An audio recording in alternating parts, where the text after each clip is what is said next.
Okay, so I'm going to start where I left in the last class regarding these wild fermions. So in the last class, we discussed about this wild fermions and its multi-wild counterpart. That is when wild fermions of same chirality kind of fuse together to form these multi-wild semimetals.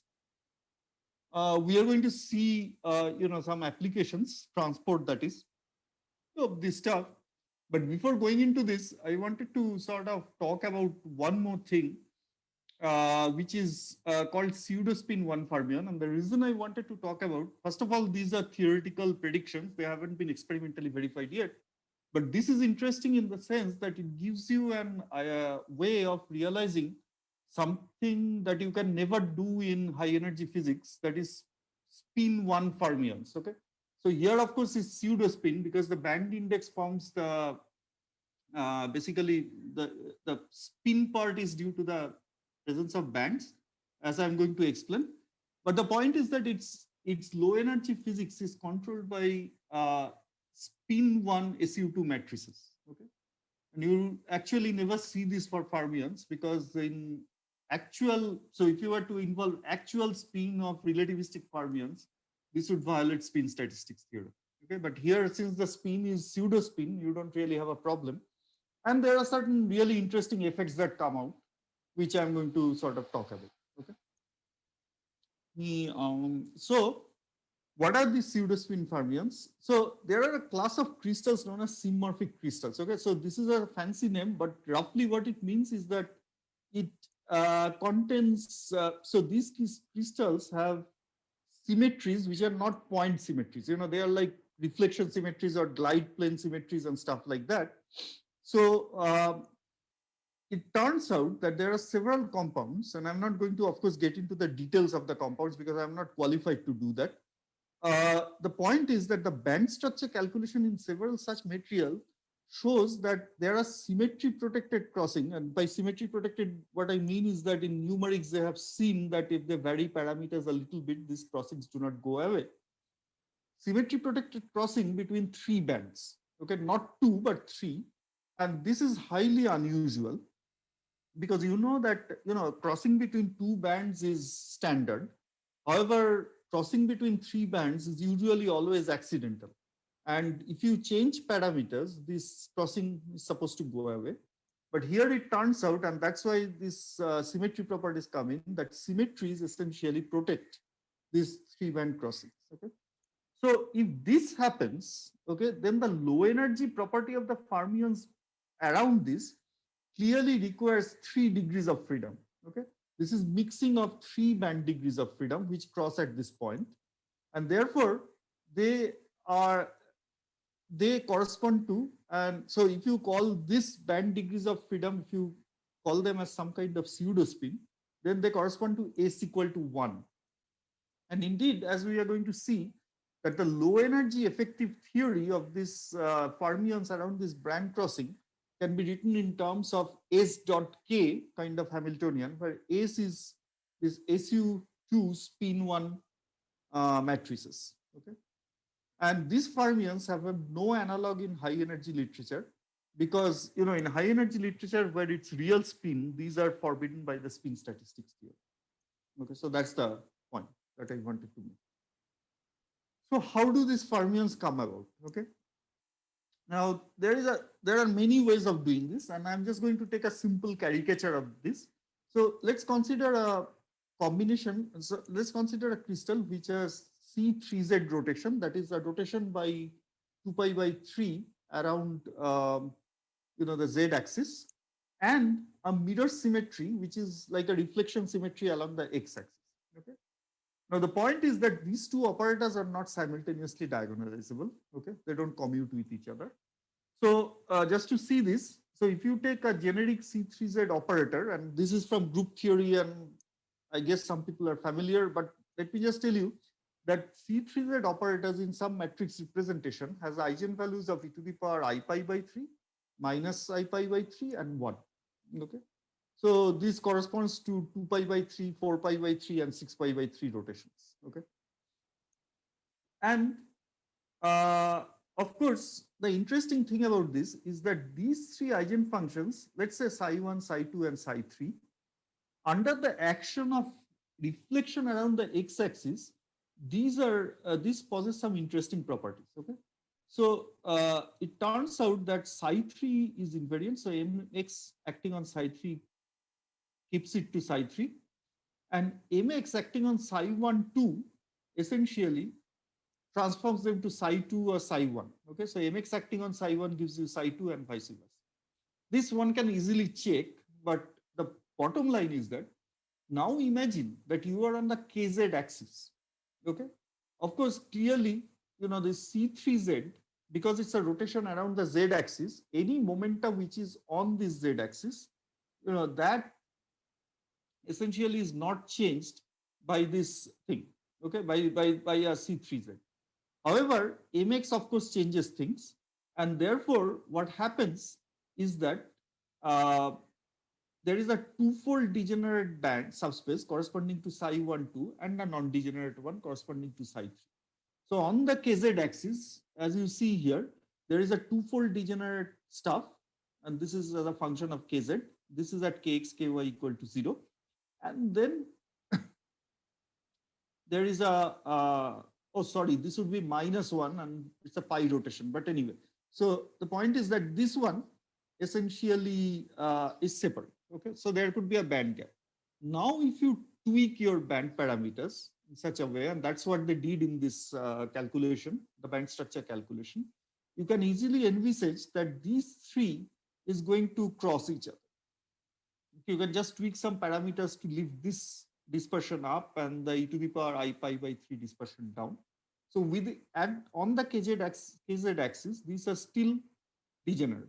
Okay, but now, so there are these crossing points, two of them. Okay, but now if you move away from the kz axis, okay, as you see here, these bands are going to sort of bifurcate because away from the kz axis they did not be degenerate, and therefore you come up with this crossing of three bands, which is protected by this C3Z and MX symmetry around KZ. Okay, so the point is that this is an example where you could have a three-band crossing which is protected by a symmetry. Okay, so once we understand that there is a symmetry crossing like this, what we find is what's the Hamiltonian around this crossing, and the simplest Hamiltonian is just simply some v dot k around the crossing. But now you see that since there are three bands involved, you need 3 degrees of freedom to describe these fermions. And indeed, it turns out that the fermions has a k dot s dispersion.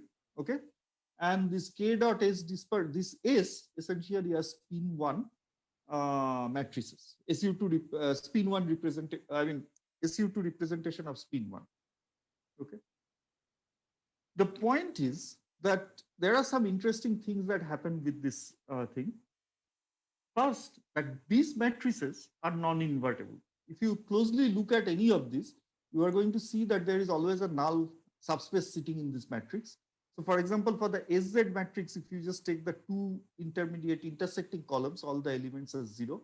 For SX, the 4 diagonal elements at the extreme diagonals are 0, and so on. Okay. These essentially, so you can check that these matrices are non-invertible. And as a result, certain very funny properties befalls on these fermions, which are not usually seen for standard Weil materials with two spin half. Okay. So there are many properties. So for example, these also have Fermi arc states, which looks very, quite interesting. And there are so these also have anomalous Hall conductivity.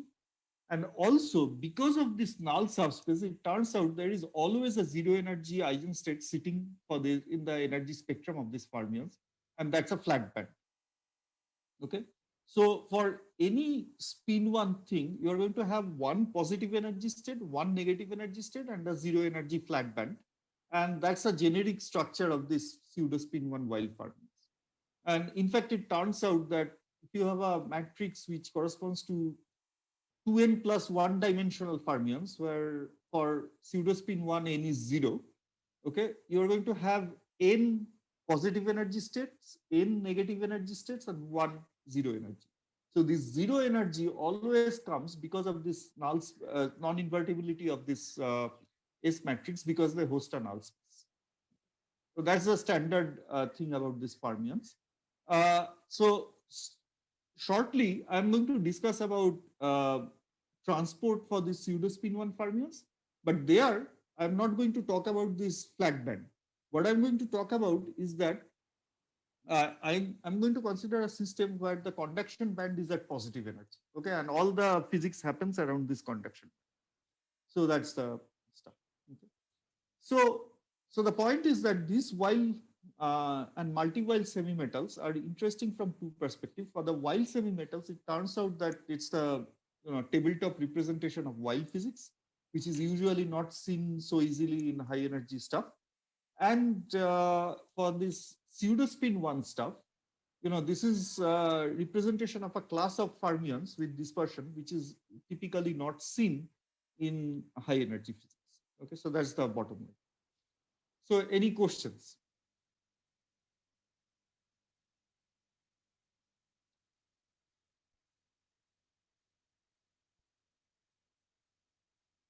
Okay, if not, let me move on to the transport part. Okay, just give me 1 second, I'll be back.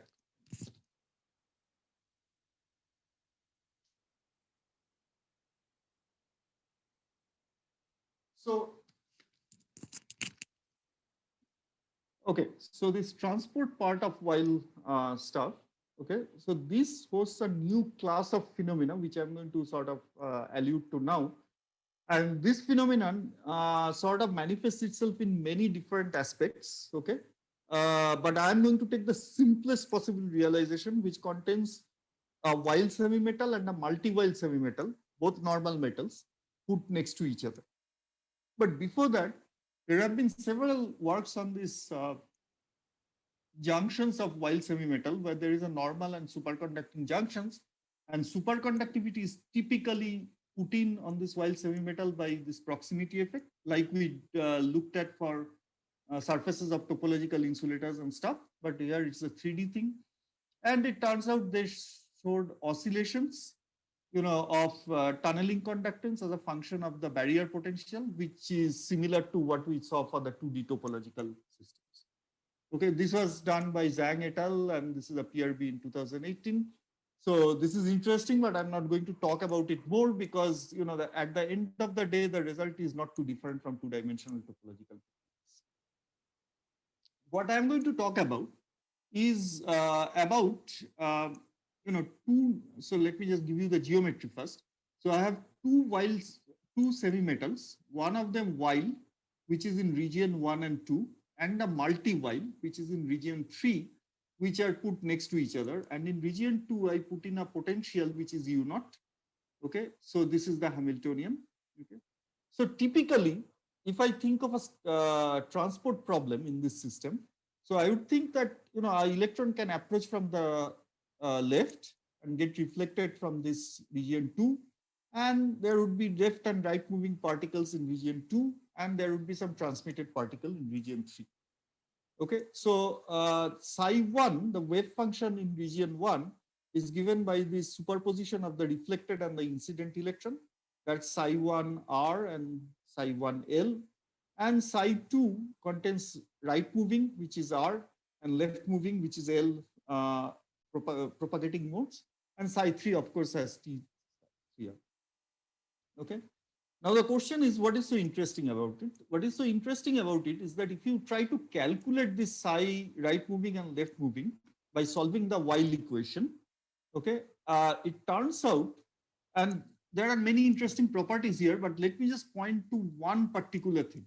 And that thing is that, you see here, so imagine that I have the barrier along the Z direction. Oops, sorry. So let's say I have this barrier along the Z direction, which is the longitudinal direction. Then your transverse momentum are Kx and Ky. Okay. So these two forms a plane, and the azimuthal angle in that plane is given by phi. Okay. So it turns out that this phi, the way this phi shows up in these wave functions, both the left and the right moving, is that it just picks up the charge of the wild node around which these fermions are times the azimuthal angle. Okay? And tau z is of course is the z component of the matrix which is used to write down the wild fermion. Okay? So for example, the wild Hamiltonian has a tau z here, which is the diagonal part, and that tau z comes in out here. So the interesting thing is that the azimuthal angle dependence in this is analogous to a spin rotation around the z-axis by n1 times phi k, where n1 is the topological charge of this wild semimetal and phi k is the azimuthal angle. Okay, and this is the generic property of this wave function. But the interesting thing about this is that when you use this stuff, okay, and you take a junction of a while and a multi-while semimetal, then the multi-while semimetal has a topological number which is n2, and the while semimetal has a topological number which is n1, which is 1 or minus 1. Okay, I'm just writing it as n2 and n1 so that I can generalize the thing. But typically this could be, for example, n2 equal to 2 and n1 equal to 1, or n2 equal to 3 or n1 equal to 1, and so on.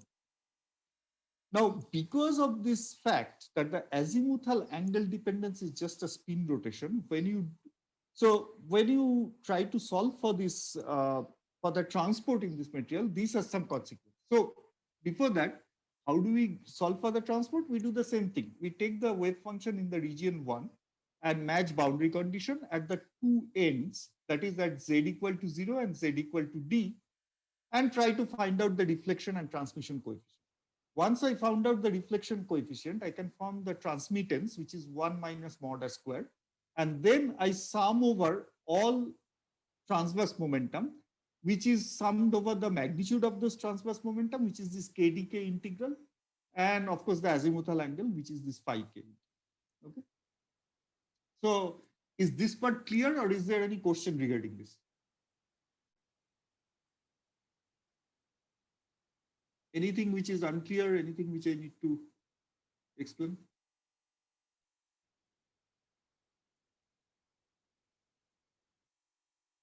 Okay, if not, let me go ahead. So it turns out that when you do this boundary condition and you take the limit d tending to 0, keeping the potential times d to be finite, which is the thin barrier limit, which you have seen before, what happens is that it turns out that the wave function to the left of this thin barrier and to the right of this thin barrier is related by a rotation, and the angle of this rotation is just the barrier potential, dimensionless barrier potential. So you remember that psi1 depends on e to the power I tau z n1. That's what we have seen before. You see that this depends on e to the power I tau z n1. And remember, that's the only phi dependence that comes in. Okay, there is no other phi dependence in any other part of the wave function.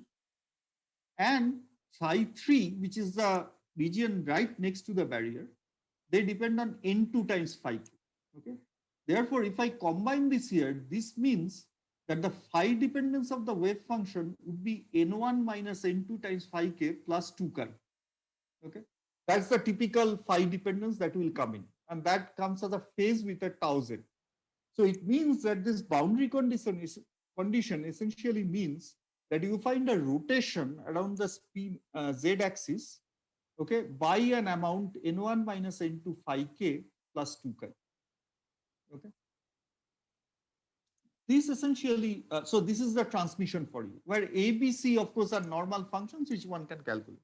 But now see the interesting thing that if I now sum over phi k, if I integrate this over phi k to get the total conductance, okay, clearly, if n1 is not equal to n2, then there is no chi dependence in this integral, because I can simply shift phi k to absorb this chi dependence, which means that if n1 and r2 are different, if the two topological winding numbers for the while and the multi-while semimetals are different, then in the thin barrier limit, the barrier transmission would be independent of the barrier potential. Okay, and this is a fundamentally different behavior from what we have seen before. So what we have seen before is that if I have a Schrodinger electron in standard dimension, what happens is that as you increase your barrier strength, your transmission decreases, and in the strong barrier limit, it decreases exponentially. Now that was simple. Things got a little bit more complicated when it came to two-dimensional barrier potential, where Dirac materials, where the barrier potential gives an oscillatory dependence in your transmittance. Okay, so the transmission or the tunneling conductance becomes an oscillatory function of the barrier. And here for the Weyl semimetal is the third type. So if you make a junction of a Weyl and a multi-Weyl semimetal for which these topological charges are different, it turns out that your transmission in the thin barrier limit are going to be completely independent of chi. Okay. And this is something that we numerically checked. So let me just try to show you here. So this G over G naught as a function of chi is absolutely constant in the thin barrier limit. Whereas when N1 and N2 are same, if you have two Weyl semimetals or two multi-Weyl semimetals, then it has oscillatory dependence. And why? Because you see from here, if I put N1 equal to N2, then phi k dependence is gone, and you cannot really absorb this chi anywhere. Okay, so there is an oscillatory dependence cos 2 chi, which comes in. However, if N1 is not equal to N2, then clearly you can, see this. Okay, so that's what I wanted to point out, that these kind of Weyl semimetals gives it gives a different class of behavior in ballistic junctions. When you make a junction of this Weyl and multi-Weyl semimetal, you can get barrier independent transfer. Okay, so this is what I wanted to very quickly tell you about junctions of Weyl and multi-Weyl semimetals. Any questions on this? Anything which is unclear?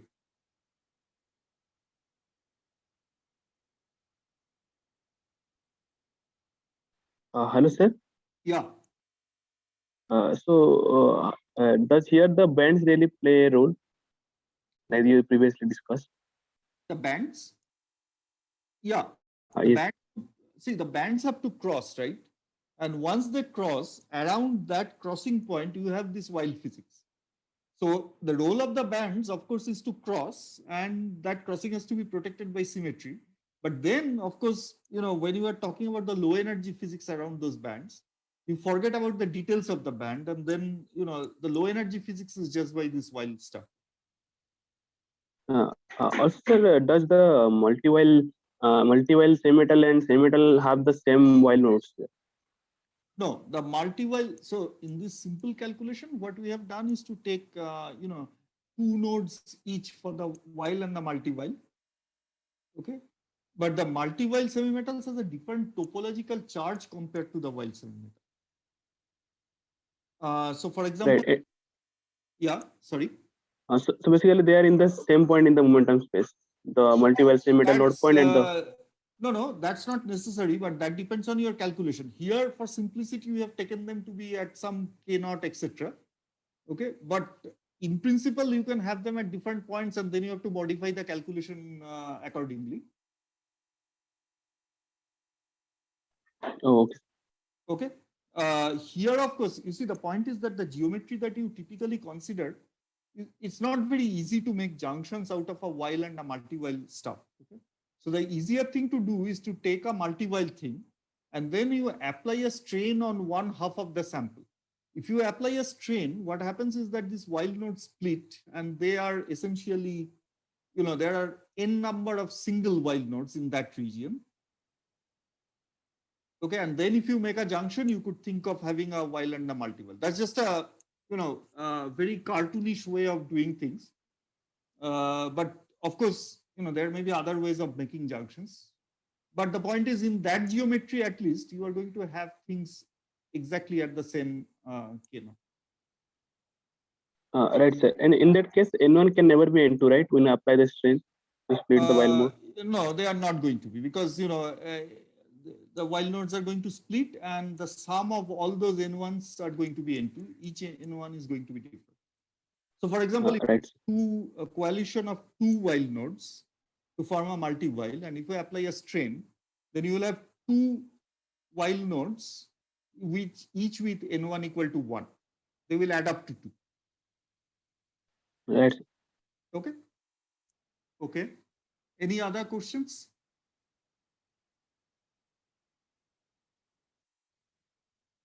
Okay. If not, let me try to sort of get into a similar junction, but in this case with the pseudo spin 1 fermions. So here, forget about this N1 and N2s. Everything is just one for the pseudo spin 1 fermions. Okay, and I consider a similar junction where a pseudo spin 1 fermion comes and gets reflected and it goes to the other. Now so what do I need? I need a wave function which is where an electron comes in and it gets reflected. And then there are these right and left moving things, P and Q, okay, which is moving in region 2, and then a transmitted wave function in region 3. Now, here, if you try to do that, the first thing that you find is that you have a mismatch of coefficient. Because you see this wild fermions are 3-component object, the wave functions, because it's a spin 1 matrix, so it's a 3 by 3 matrix. So of course, your wave functions are 3 column. I mean, it's a single column 3 row object. So it's a, there are 3 coefficients corresponding to these wave functions, which means that if I put in boundary condition at 2 points out here, I'm going to get 6 equations. Okay, 3 for the left boundary and 3 for the right boundary. However, I have only 4 undetermined coefficients: the reflection, the transmission, and the coefficient of the left and the right moving things in the middle. Okay. Now, therefore, it seems like it's an overdetermined system, and this cannot happen. Okay? So this brings us to a conundrum as to what exactly do we want to match. And the answer to this is very simple. It is there in your quantum mechanics books, but except that I at least haven't noticed this before working on this project. The point is that in quantum mechanics, what you demand is the continuity of the current. Okay. Now the current here depends on psi dagger S alpha psi, because that's just, because the Hamiltonian is linear and the derivative of the Hamiltonian with respect to K is what gives you this current. Okay, or velocity, whatever way you call it. However, this velocity, because of the structure of these S matrices, remember, we had this matrices. Because of the structure of these S matrices, you never have all 3 components of the wave function which contributes to the current. For example, if you take Jz, it's only the first and the third component that's going to contribute. That's easy to see because Sz has only 1, 1 and 3, 3 components which are non-zero. Okay, all other are zero. Therefore, since we just want to match the current, that's the bottom line. Because of the non-invertibility of this S matrix, it's enough to match just the 2 components of this wave function. You can simply leave out the third component out that need not be matched across the boundary because it doesn't contribute to the current across the boundary. Now you could of course ask that, how are you choosing this? Because, if I take the coefficient, if I take the current along Z direction, then of course I'm going to get one combination, which is this C1 and C3 needs to be matched. If I take it along X, I'm going to get some other combinations, but it can be shown, and this is something that is not too hard to work out, that there will always be at least one combination which is going to be left, which is not going to contribute to this current conservation. So out of the 3 C1 and C2, whatever linear combinations you form, there will be one linear combination which is not going to contribute to the current, and you need to match just the other. So the bottom line is that the current conservation for this fermion does not require continuity of all components of the wave function. It is sufficient to demand continuity of 2s, that is S equal to, for S equal to 1, it's 2 out of the 3 components of the wave function. And this is quite general. And so these junctions can show some interesting properties because not the entire wave function across the junction need not be continuous. And we are going to look at one such property, and I'm not going to get into the details of this. Okay, so there are calculations, but I don't want to. One thing what happens is that so I have a barrier potential U naught here. So what happens is that if you take this U naught and you equate it to the voltage, okay, plus the chemical potential, of course. But let's say that I'm not bothered about the chemical potential right now. Let's say that you equate them. Then it turns out that there is a very funny thing that happens. Okay, so the details of this is in the paper that we wrote, and you can try and look, but I'm just going to state the result here. The result is that if if you have this point out here, if when the when the electron impinges on the barrier at any angle except for zero, it gets perfectly deflected. Okay, and at zero angle, it gets perfectly transmitted. Okay, so this is a very odd type of behavior for a junction, but it happens here. Okay, and the details can be worked out, and we did some work on this, but never mind. So the point is that because it happens, these kind of junctions can act as perfect collimators. Okay, so you put in a beam of light, beam of electrons from any different angles, and it's only going to pass something which is along Z, okay, along the zero angle impedance. So essentially, these are perfect collimators, and this collimation property is essentially coming from the pseudospin 1 structure of this Dirac fermions. Okay, and this is something you don't really see in any other junctions that we have talked about.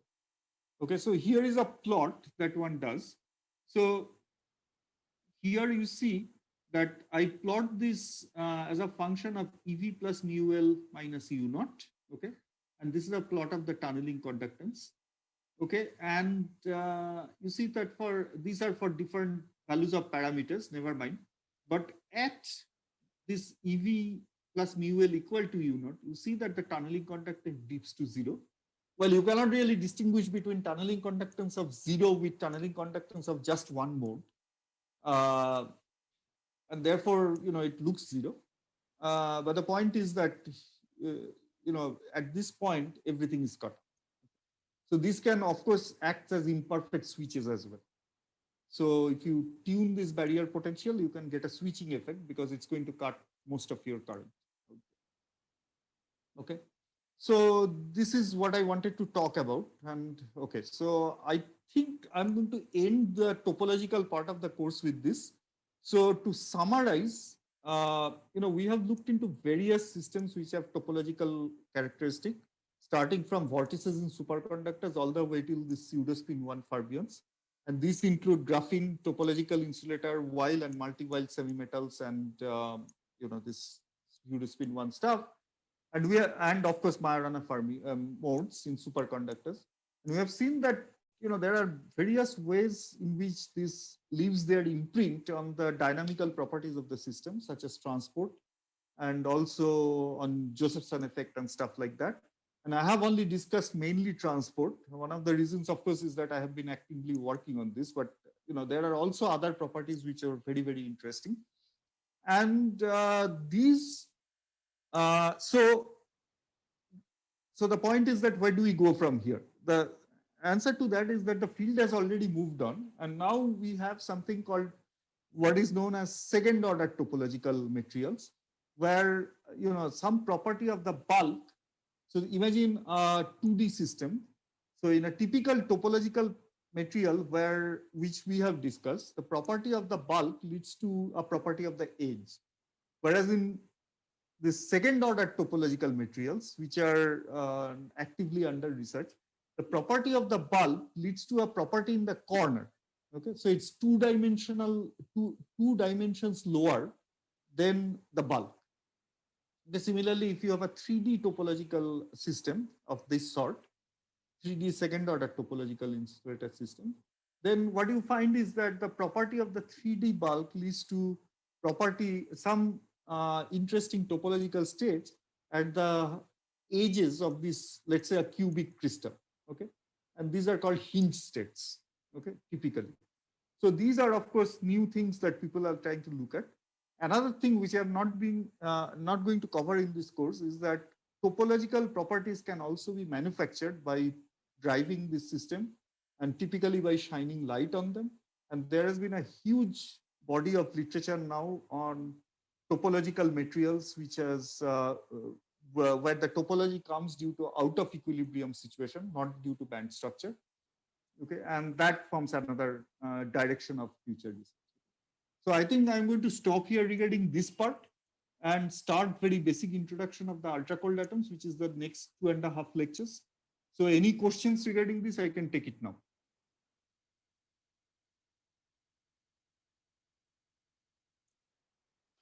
Anything which is unclear?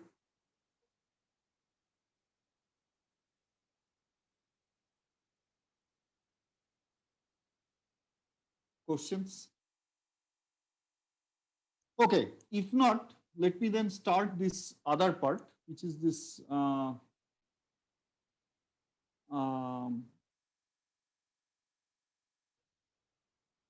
topological materials out here.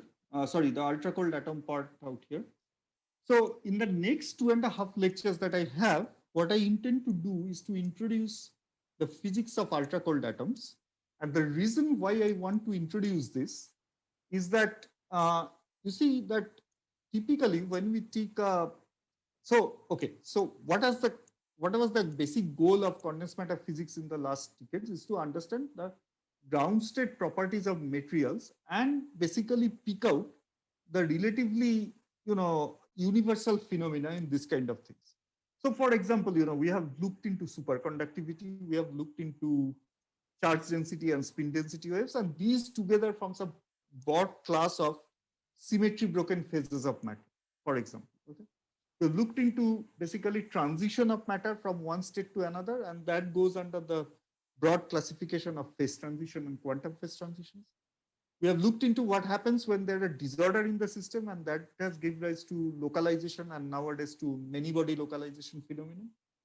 In all of this, theorists always wanted to look into systems which are devoid of all details, and experimentalists wanted to do experiments on systems which invariably has additional details. Okay, so there is always a dichotomy. So for example, if you wanted to look into these Majorana modes in superconductors, you are always going to worry about the fact that, well, maybe I have some disorder sitting right in that sample, and therefore I'll have spurious states inside my superconducting gap, and I now really don't know how to determine whether these states are Majorana modes due to the property of the superconductor or due to this, or they are extraneous states which comes because of, for example, this disorder. Okay, so there has always been this dichotomy. This is why a new line of research which came in starting from the late 90s is that to emulate condensed matter systems or theoretical condensed matter models, using experimental platforms, and that was done by using ultra cold atoms. So in the next 2.5 lectures, what I'm going to talk about is that how precisely one can emulate this kind of condensed matter system using this ultra cold atoms. That's the first justification of picking up this topic. The second justification is that whereas people have mainly concentrated on ground states of interacting many body systems, recently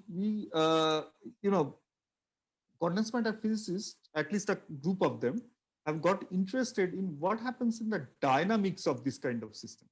So typically, one wanted to explore the property of Hilbert space with and specifically states which are high energy states in the Hilbert space.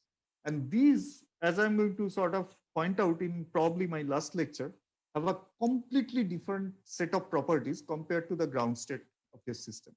And they show a range of phenomena which we are only beginning to understand. Okay, the focus was, of course, on ground state and a first few excited states of interacting systems, but now we are getting into looking at the other states. And ultra cold atoms, are key experimental platforms where these properties can be checked. One of the reasons is that the way we check them is that we look into the quantum dynamics of a state, which are not an eigenstate of the Hamiltonian, and see how the dynamics spreads the system, the state in the Hilbert space. And for these, we need long coherence time and no disorder or anything which is going to deface this quantum dynamics. And as we are going to see, ultra cold atoms are perfect platforms for doing that. Okay.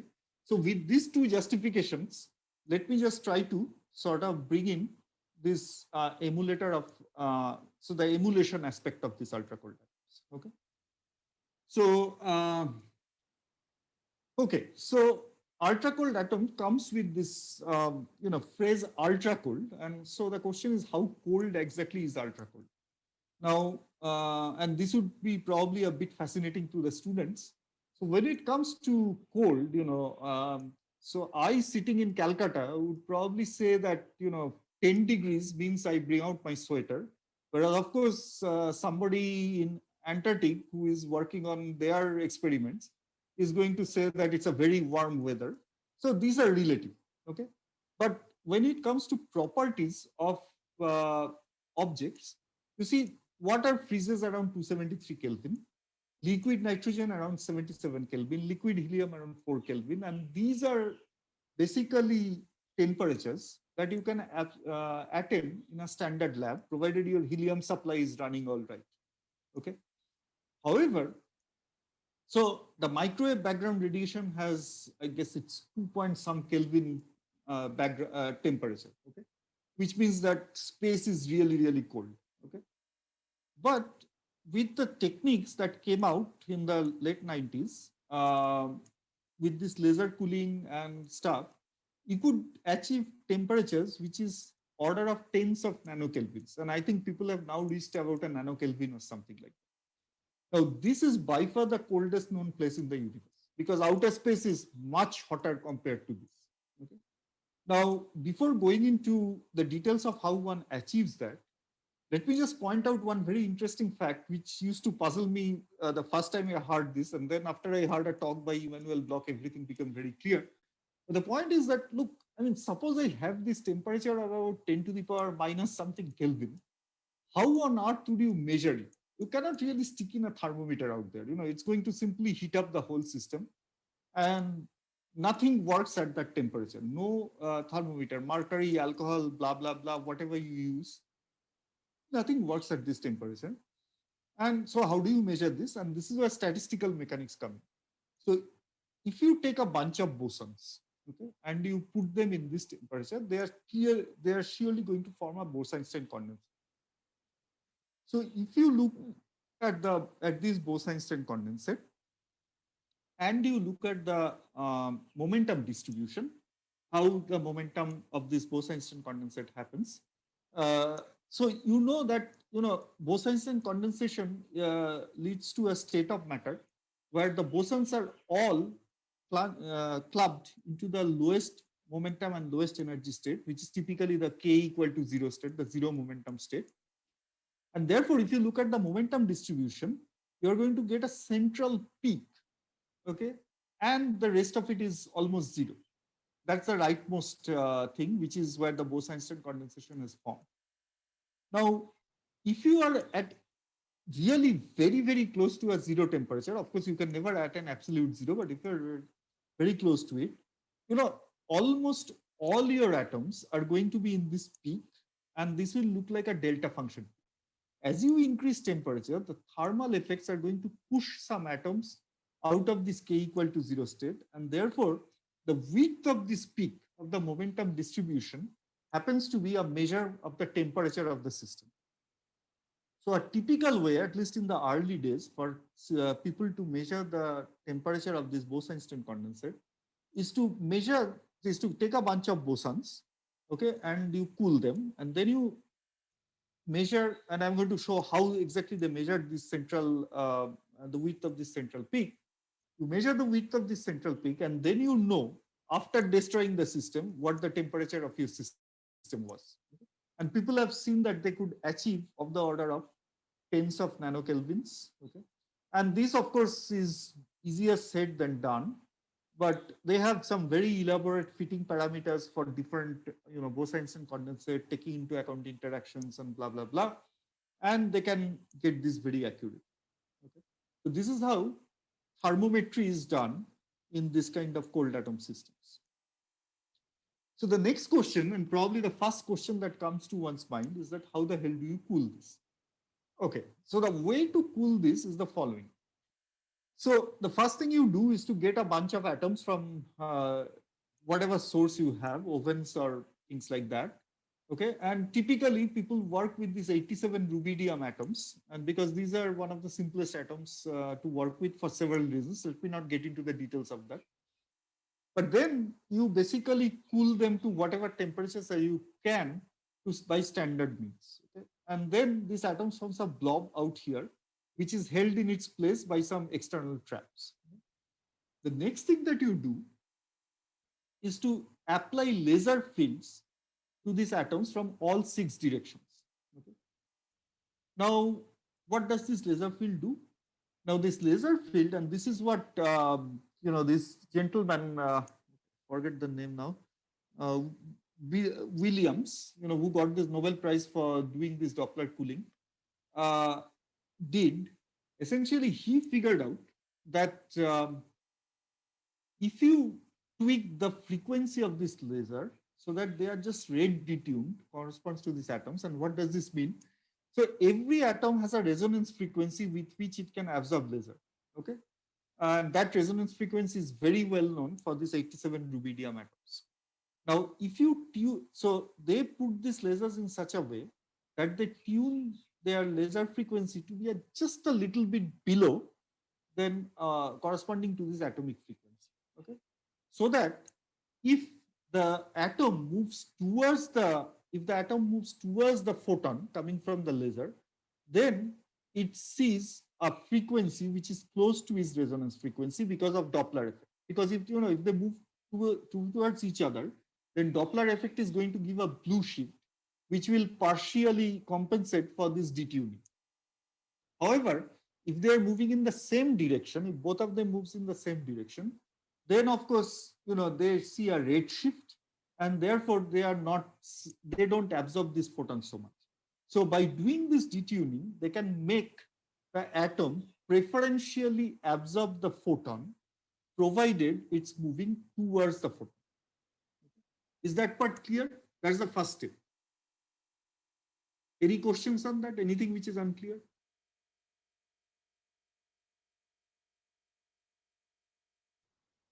Okay.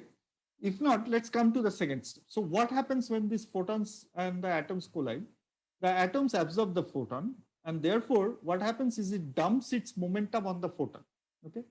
Now, after a few seconds, the atom essentially re-emits these photons and gain a momentum. However, the interesting thing is that the re-emission is spontaneous. Okay, it's completely random. It can re-emit a photon either moving towards this direction or moving towards the other direction. Okay, so if it moves towards the other direction, this reduces the speed of the atoms or kinetic energy of the atoms because it has effectively dumped its momentum on the photon. However, if it moves in the same direction, then it's the same situation. There is no net substantial momentum transfer. But since one of these processes is preferred, the absorption is preferred with a directionality and the emission is completely random.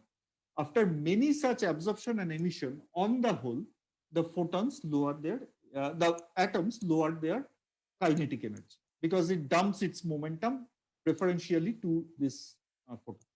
And this allows you to cool these atoms. And of course, temperature is a measure of internal kinetic energy of these atoms. So it allows you to cool these atoms to about a microkelvin temperature.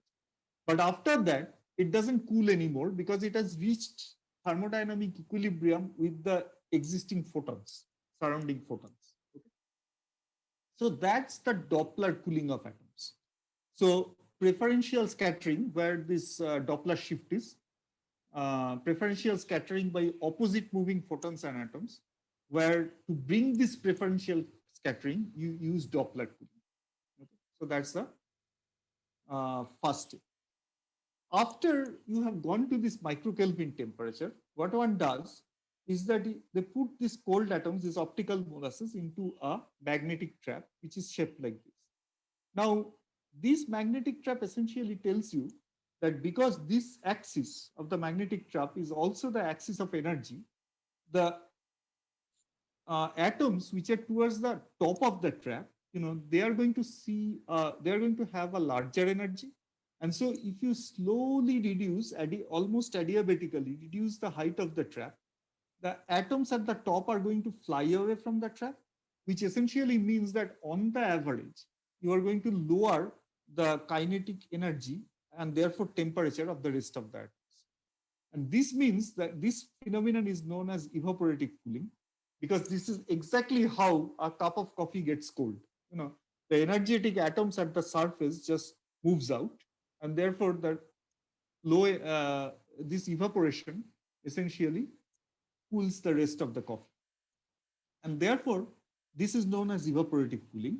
And this, if you do it right, and of course, I don't know how to do it right, but the experimentalists do, they can achieve temperatures of the order of 10 nanokelvins and even about a nanokelvin, which I think was there done in this MIT lab. Okay. And this temperature is well below the critical temperature of a Bose-Einstein condensate, and therefore you can form these Bose-Einstein condensates. Okay. So that's typically the cooling part of doing Bose-Einstein condensation. Okay. Now, before going further, I would like to stop here and ask, is there any question regarding this part? Sir, you said we are trapping the particles with optical tweezing and then putting 6 lasers from different sides. Yeah. So, I mean, if all the lasers are not incident at the same time, then wouldn't it also transfer the momentum and increase the temperature? No, you can think of it. You see, you can think of it something like this: the atom moving generally in this space. Okay, at some point it encounters a photon from the laser, and then a scattering happens. It's really the scattering events. Okay. Okay. So these scatterings are such that they happen preferentially if the atom and the photon are moving towards each other. Because that's the idea of a preferential. And if you just compute the quantum mechanical amplitude of this kind of scattering between an atom and a photon, you're going to see that that amplitude is large if the velocity of the atom and the photon are, are towards the same direction. And the simple explanation of this is that the resonance is the presence of this resonance frequency. The atom moves towards the laser. If you are sitting on the top of, you are going to see the frequency of the laser be something which is much closer to your resonance frequency of absorbing the photon. So scattering is, so you are going to have a larger amplitude of scattering. Okay. All right. Is that clear, or is there something which is still unclear? Yes, sir, it's clear. Thank you. Okay, sure. Thanks. Any other questions?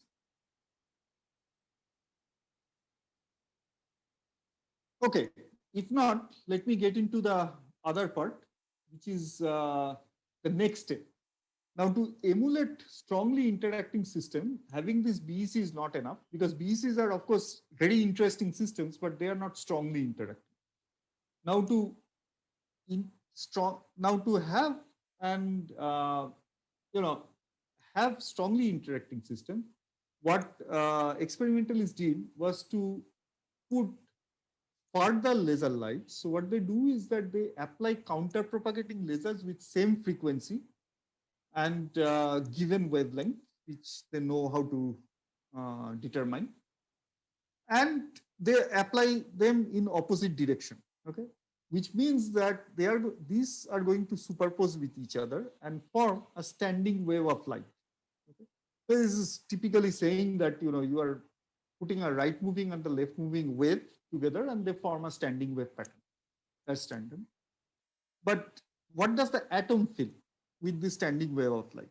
So if you have a potential like this, the atoms are going to see the intensity of this potential because they have a polarizability, and they see a potential which is alpha times this polarizability, and I have taken a minus sign for convention. So if this alpha is positive, the atoms were always going to sit at the bottom of this light, okay? This potential created by light. So they are going to be preferentially sitting at spatial points, or be preferentially around spatial points where this standing wave of light gives minimum intensity. Okay. Of course, this is some easier said than done. People have worked really hard to manufacture such systems. But once you do this, you can realize that this is exactly like, this block function for standard solid state material. So typically the nucleus in standard solid state stuff gives you this periodic array of potential. Here it's done by light. Okay. So this is emulating block theory, but it can be done for bosons, and it is emulating lattice potentials with the help of light. Okay. So that's emulating lattices for them. And once these bosons are in a lattice, you can imagine that there is a competition. So if the lattice is very, very deep, to move from one lattice point out here to the next, the atom needs to tunnel, and that tunneling amplitude depends on the depth of this lattice. Okay, and therefore for very deep lattice, the atom gets localized. However, if it gets localized, then it of course cannot be in the Bose-Einstein state anymore.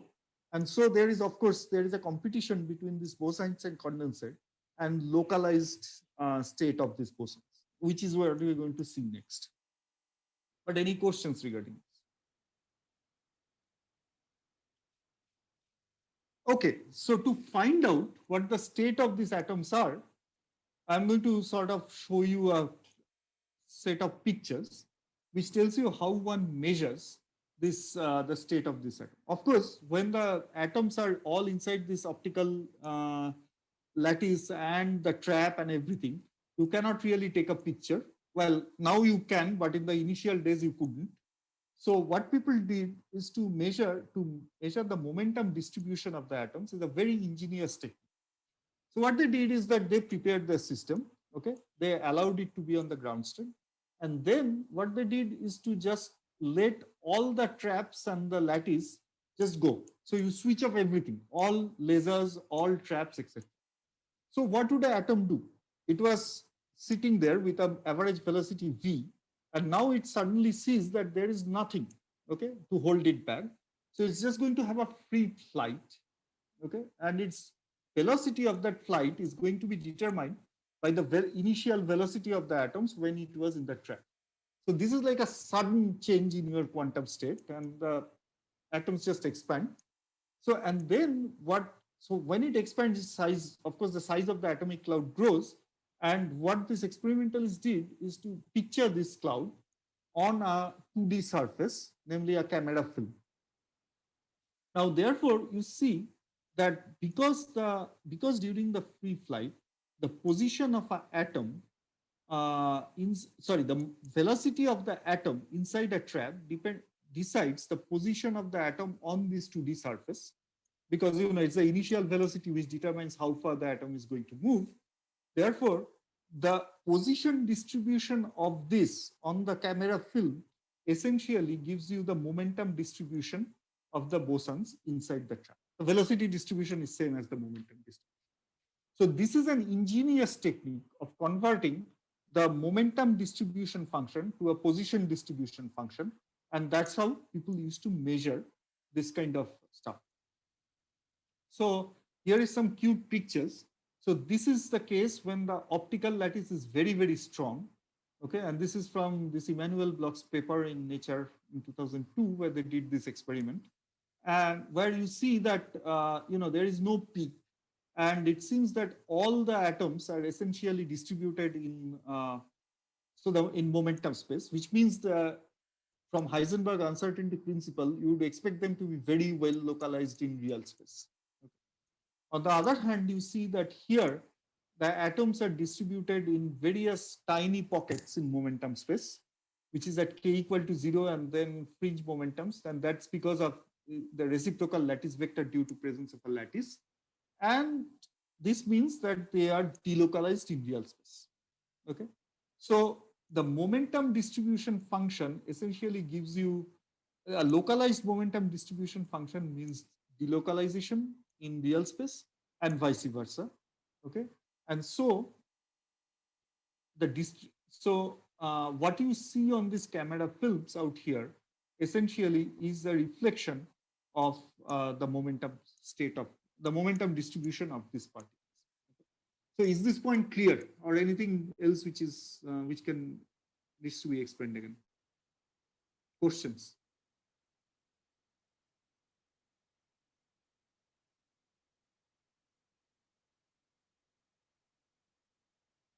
Anything which is unclear? Okay, if not, let me move on.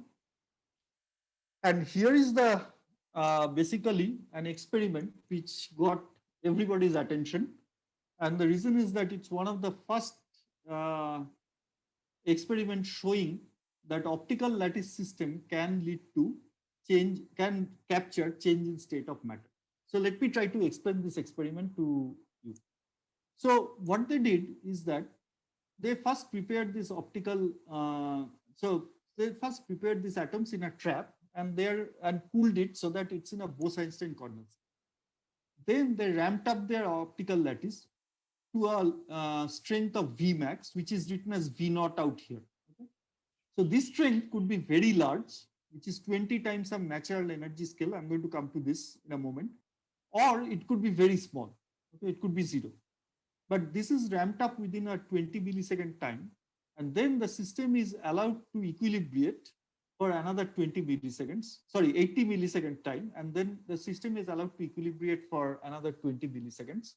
And then they drop the trap and switch off the lattice and just measure the momentum distribution in the atom using the technique that I just mentioned.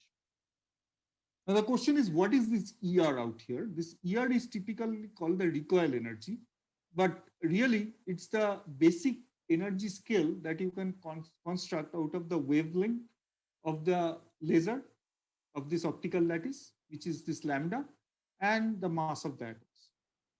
Okay, so there's a typical wavelength that you can, and so this is typically the recoil energy.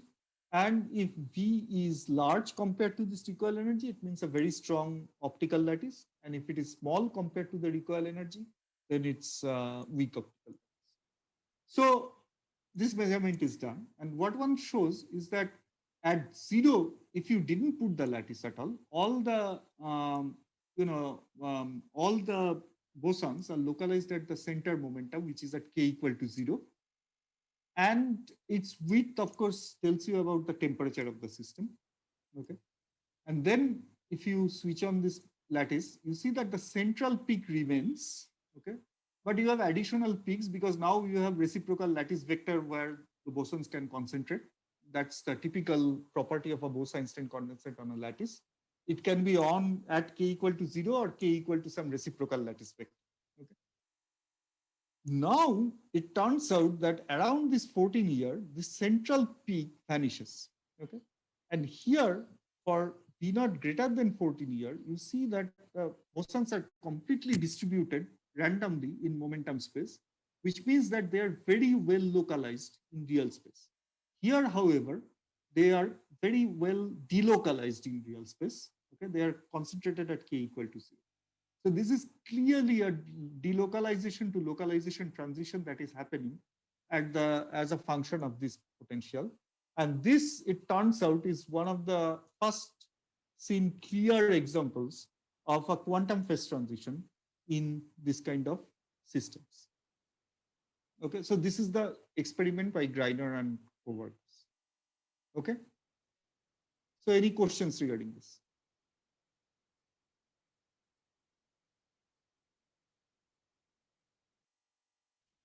Okay, if not, let me move on to this.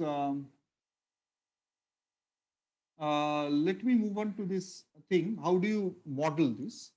Well, the way to model this is to say that, look, okay, I don't want to get into the details of this very much, but let me just tell you how one construct this model Hamiltonian. So the bosons are sitting in the optical lattice, and essentially you design these systems in such a way that you can get away by considering only one band, the lowest band of this lattice potential. Okay, the other bands are kept at a sufficiently high energy compared to the lowest band. In fact, the energy difference could be as high as 5 times U E lattice, and U typically is much smaller than that. Okay. So the second band is at 20 times U, and typically in most of the experiments, this is never accessed. Okay. Fine. So what do we see? So we have a deep lattice, and the atom sits at the lowest band of this lattice. So what can this atom do? So this atom can hop from one lattice to another. Okay. Of course, that's its kinetic energy. And given that if there are no interaction, it's just going to do that and gives you an energy band. Okay. And that energy, this hopping amplitude, of course, depends on the strength of this lattice, and it decreases exponentially with the strength of the with the height of this lattice, or strength of the electric field. Okay. On the other hand, here there is an interesting problem that there is this on-site potential. So these atoms are typically neutral atoms, and they'll interact by something like van der Waals kind of interaction, and therefore they are very short range potential. And to make matters simple, what people typically do, and that's a very good approximation, they want to say that the atoms are going to interact only if they are on the same lattice site. Okay? So it's an on-site interaction that you put in. You take these two terms, and that's your Hubbard model, and you put in a chemical potential because you want to work in the grand canonical ensemble for a theories part that makes calculations easy. There is also an experimental justification for doing that, but I'm not going to get into this. Okay, not now, but later maybe I can answer questions if necessary. But the point is that, so this essentially, this thing simply leads to a realization of a Bose-Hubbard model in this kind of situation, okay, in this optical lattice. Now, okay, so now imagine I look at this Bose-Hubbard model such that my lattice is really, really deep, okay, so that my hopping amplitude is almost zero, and I only have an interaction and a chemical potential, okay. So what is the ground state? Now, of course, if my chemical, so you can take this, okay, and you can simply put in values of Ni, which is now quantum number, okay, that's the number of bosons per given lattice site. So if Ni is 0, your total energy is 0. If Ni is 1, your total energy is minus mu, and so on per lattice site, okay. So if you do this, you are going to see that between 0, if the chemical potential is between 0 and U, then the ground state consists of one boson per site, okay. And we are going to start with that ground state. Now, once we understand the ground state, which is really trivial here because there is no, hopping, and that's called the Mott limit or the atomic limit, where the hopping is exactly 0, and you have one boson per site. The question is that now if I turn on the hopping, what happens? Do the particles immediately start moving, or this phase of a finite number of bosons per site survive? Okay. The answer is they do survive, and the reason is the following. See, suppose I put in a particle on top of one of this particle, okay, out here. So if I put in one extra particle on the ground state, now that costs an energy U minus mu, because there is an extra energy cost of U, because now there are two particles on this side, so you gain an energy U. However, you also lower an energy by mu because you have put in an additional particle. So there is a finite energy cost U minus mu. Okay, and now that you have put in this extra particle, this particle is free to hop on any side of this lattice. Okay, and if it hops, it doesn't pay any extra energy cost. So by this hopping, it can basically lower its energy by a factor of 2zt, where z is the coordination number. The coordination number is the number of nearest site on the lattice, and for a 1D lattice, it's 2. And this additional factor of 2 comes because of some bosonic factors, which I don't want to get into the details of, but I mean, that's straightforward when you work with it. But then what does this mean? It means that when U minus mu is greater than 2zt, the ground state is stable, okay, and it gets destabilized at a critical hopping strength, which is given by mu minus mu by 2z.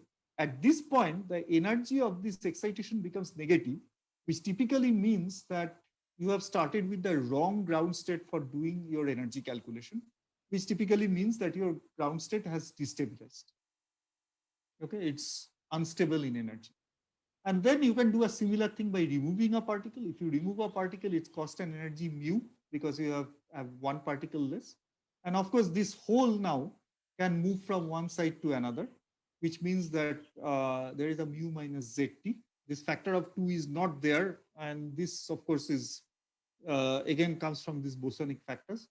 But then if you keep on increasing hopping, that is lower your optical lattice strength, you're going to either hit TCH, which is the critical hopping for holes, or TCP, which is the critical hopping for particles. And then your Mott state is going to destabilize and you're going to have superfluidity. So this is the basic mechanism for superfluid insulator transition in this kind of systems. Okay. So at low T or J or whatever you call it, the hopping amplitude, the system is a Mott insulator because and the reason why we call it a Mott insulator is that here the insulating behavior comes because of interaction between the bosons. And while at larger J, it's just a superfluid, okay, where the bosons can freely move around. And in between, there is a phase transition, a quantum phase transition between a superfluid to a Mott insulating state. Now you can ask me the question that why do I call it a transition and why do I not call it a crossover, for example? It can slowly move from one state to another. And the reason is that in the bosons, in the superfluid phase, they break a particular symmetry, okay, which is called a U1 gauge symmetry, okay? And it's a general rule of statistical mechanics that if you have two ground states or two states separated, one in which a particular symmetry is broken and in the other in which that symmetry is restored, they cannot be related to each other by a uniform crossover. There must be a transition in between.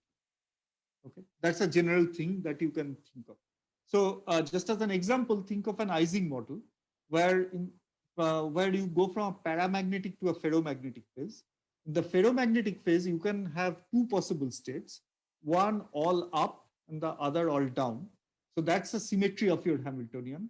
And the ground state breaks that symmetry, it chooses one of the two states. Okay, and therefore the ferromagnetic phase is separated from the paramagnetic one by a phase transition. It's not a crossover. Yeah, that's a basic principle of symmetry breaking. Okay, so the basic statement is that the ground state of a Hamiltonian does not or need not respect all the symmetry of the Hamiltonian itself. And when it doesn't, it leads to spontaneous symmetry breaking. And two ground states which are separated by such a symmetry breaking, one of them which has broken the symmetry and the other which hasn't, had to be connected by a transition. They cannot be connected by a crossover. Okay. So any questions regarding this? Anything which is unclear?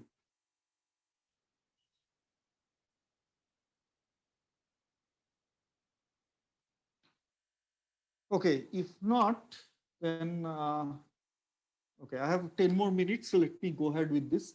So this transition has been studied in various different contexts and with various techniques. So for example, one has this projection operator, this J over U expansion, which Friedrichs and Monian first did, and H.R. Krishnamurthy was one of the persons who later generalized it to higher orders for different systems. And then there is this mean field theory, which was first propagated by Fisher in '89, and TVR and others also worked on this in '94. And then there are these quantum Monte Carlo studies. Because these are bosons, they don't have something called a sign problem. And therefore, you could basically simulate them using quantum Monte Carlo. These are really, really interesting systems. And for 2D systems, the first work on this was done by Nandini Trivedi and Kroth. And so all the details about this transition is very well known. And all of this predicts a quantum phase transition with something called a dynamical critical exponent Z equal to 2, except at the tip of the Mott lobe where Z is equal to 1. Okay, and that happens because there is a particular symmetry, a particle hole symmetry, which is respected at the tip of the Mott lobe, which is not respected at others. But these are details, and I don't want to get into the details of this, because this is going to take me to this quantum phase transition lectures, which I don't want to get into in this course. But the point is that there is indeed a transition. which can be, for which these ultra cold atoms are good platforms. And essentially, these transitions are very well understood. In fact, you see that in the Mott phase and near the transition, okay, so this is in the Mott phase and this is near the transition. The momentum distribution as you approach the Mott phase shows a peak. And we worked on some theory on what the distribution of this peak is. And this really matches with very well by groups by this experiment from Bill Phillips and Ian Spillman and others. Okay, so essentially this thing has quite a good understanding in terms of different stuff. Okay, so this insulator superfluid transition is very well understood. And okay, so I'll stop talking about this particular thing here. And any questions that you want to ask? Anything which is unclear?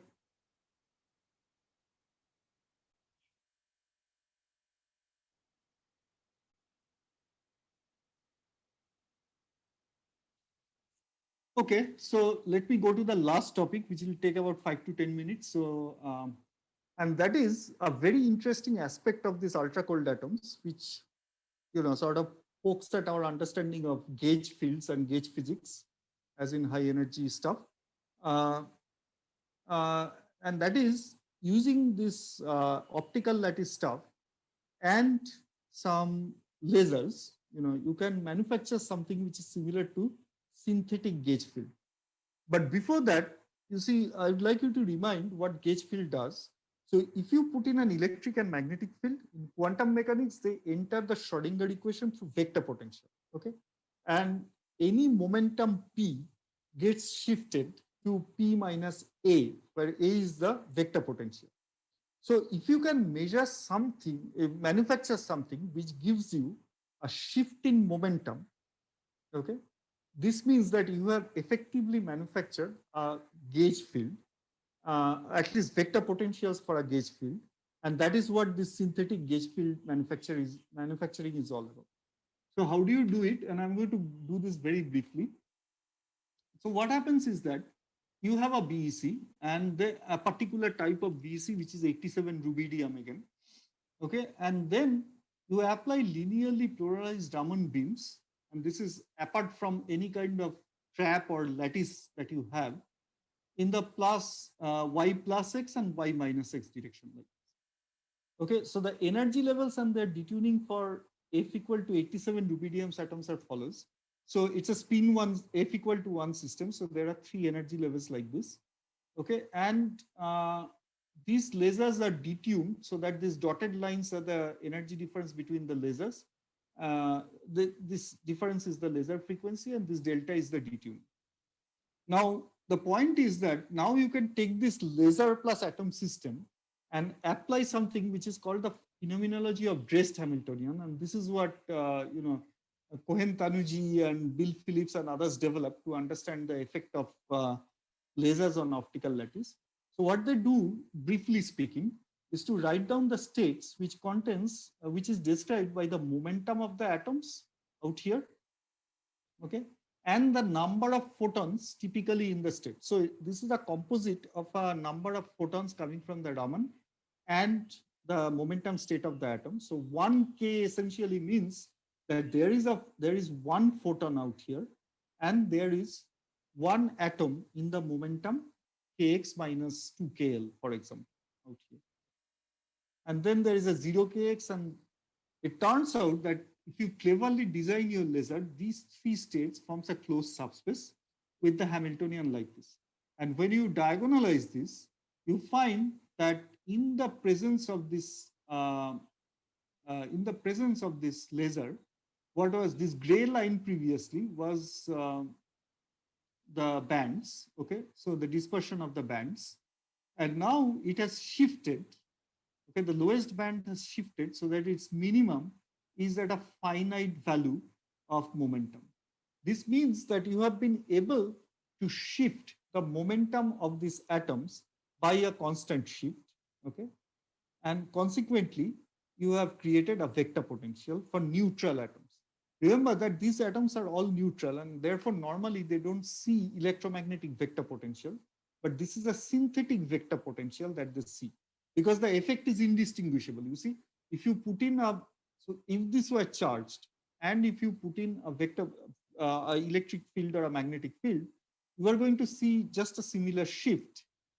Now, of course, if this vector potential is just a constant in space and time, then you don't see any effect at all because we know that a constant gauge field doesn't do anything to your system. But you can now tweak things, and these experimentalists do that, so that you can make the vector potential either space dependent or time dependent. Okay, and then you have an effective field that you have created. And this is the proof of creating that effective field.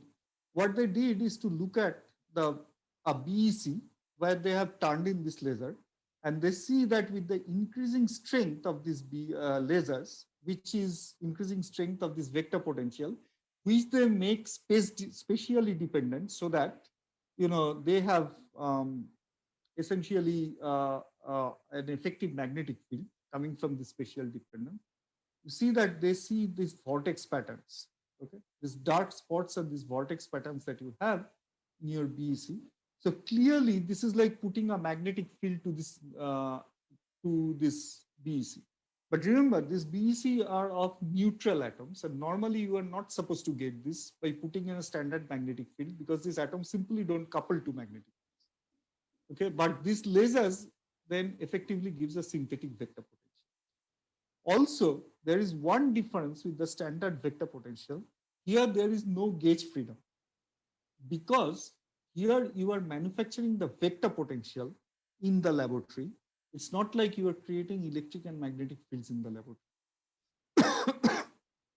This is different from what you see in a standard lab, because in a standard lab in our three-dimensional real world, quote unquote, you can manufacture electric and magnetic field. You have no control over the gauge potential. But here in this optical lattice system, you are creating this shift, okay, which is directly proportional to the synthetic vector potential. So in this kind of systems, you can see gauge dependent phenomenon, and that's perfectly all right because you are really creating vector potentials in your laboratory. Okay, so this gives you some interesting effects which you never see with standard gauge potentials in standard electromagnetics. But I'm not going to get into the details of this. So I think I'm going to stop here for today's lecture.